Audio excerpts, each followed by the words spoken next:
Hi. Thought I'd share a story of commercial diving. Very interesting occupation. A lot of things can happen. So I'll just go over a basic outline of the situation. I'll explain the story, and then at the end we'll kind of wrap up and tell you some things you can learn from this. So we're working on a dredging project.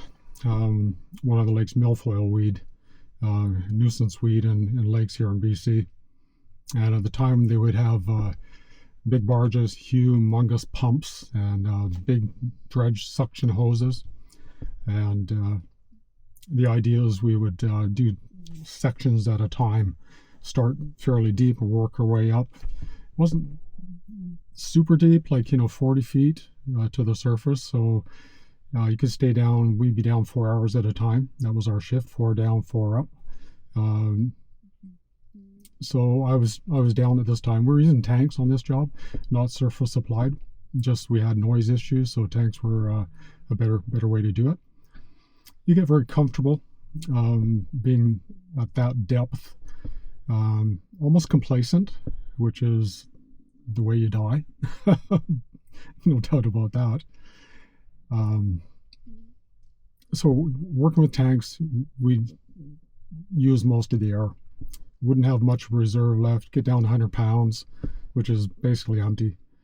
Take it off as you're going up, swim to the top, let the tank float. Guy would chuck another tank in, you put it on as you go down, and back to work.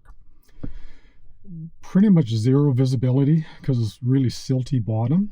And as you're working with this dredge, you're going side to side, working your way up towards the top of the transect lines. And just all this silt is coming up. So you're pretty much pitch black. You can't see anything, just all muck and murky. And you're working along. So I'm doing that. And I had just started a new section. So I'm about 45 feet down, 40 feet. And got the big suction hose working on the bottom. All of a sudden, I just feel like this great big, almost like it's being attacked. And what had happened, there was a whole bunch of wire. Could have been, who knows what, almost like barbed wire. Just imagine a roll of barbed wire all tangled up. And it got sucked into the suction hose, sucked up the hose.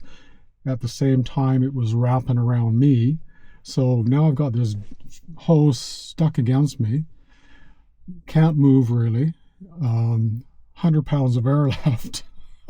It's so stupid. I always had a knife with a cutter on my shoulder. Had one of my gauge lines on the one side. I had one down on my leg. So I had three tools. I figured if I ever had an accident, something happened, something is pretty close to help me get out of the situation.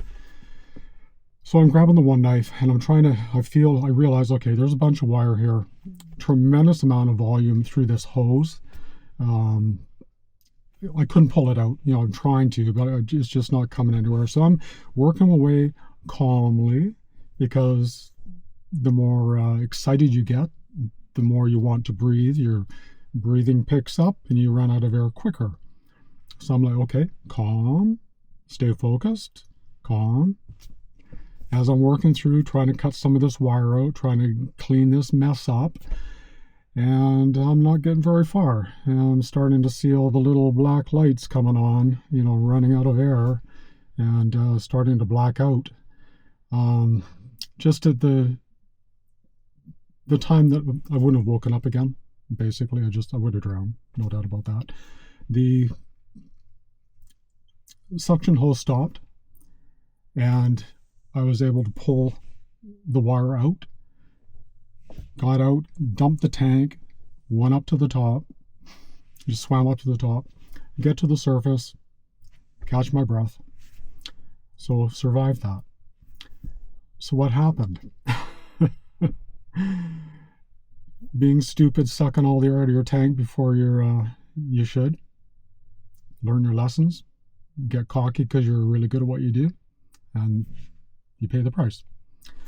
As far as why did the dredge stop working? Why did it reverse the flow?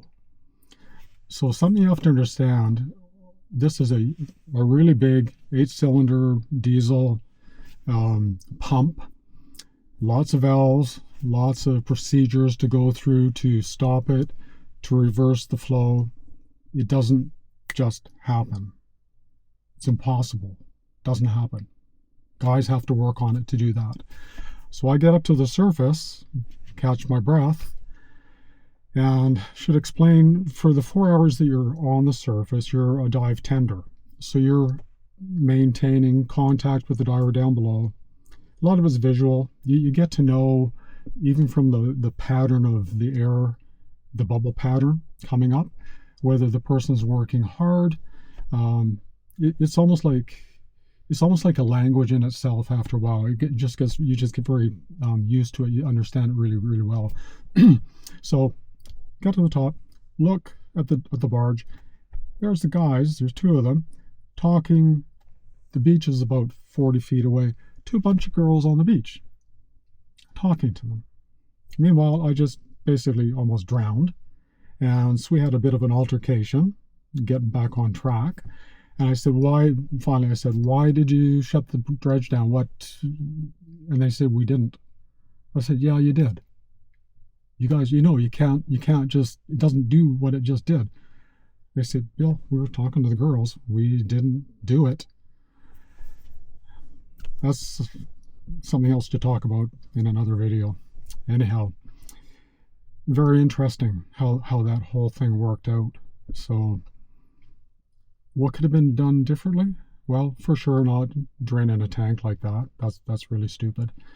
Paying attention when you're doing jobs like that to all the protocol, to the rules. Paying attention, not getting sidetracked, staying on course. You just have to. Anytime you're in occupations like this, the leeway between living and dying sometimes can be very, very razor edge close, and you don't know when it's going to happen. So that's the challenge of doing stuff like that. That's why I loved it. I loved being on that little razor edge deal to be the best of the best, and I thrived on that. But you almost die doing that. So that's one of the stories of commercial diving, and I can go into that other aspect of what happened. Why did it stop the engine? Why did it stop at the end? But something else. So anyhow, I hope you enjoyed this, and if you want to hear some more stories, just leave a comment below, and if you want, subscribe. Gonna work on these, probably a couple more of these, and do some other stuff. So you have a great day. We'll talk to you soon. Bye now.